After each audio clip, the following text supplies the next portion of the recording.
नमस्कार दोस्तों, आप लोग के बता दूं कि रमेश रसौमिया जी का बहुत ही बवाल का एक सॉन्ग आ रहा है। उससे पहले अगर आप लोग मेरे चैनल पर नए हैं और रमेश रसौमिया जी को सच्चे वाले फैंस हैं तो इस वीडियो को दिल से लाइक करके चैनल को सब्सक्राइब जरूर करें।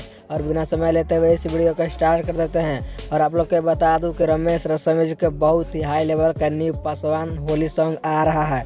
वह कौन सा होली सॉन्ग आ रहा है मैं आप लोग के बता दूं कि उस सॉन्ग का अभी टाइटल नहीं रखा गया है, लेकिन मैं अपने से उस सॉन्ग का एक टाइटल रखा हूं जिसका नाम है होलिया में पासवान जी कन्वे कर दोगे। उस सॉन्ग को अभी डेट रिलीज नहीं किया गया है यूट्यूब पे जारी करने के लिए। मैं आप लोग के बता दूं कि ये सॉन्ग बहुत ही जल्द आप सबके बीच आने वाला है। बहुत ही कमाल का यह सॉन्ग है।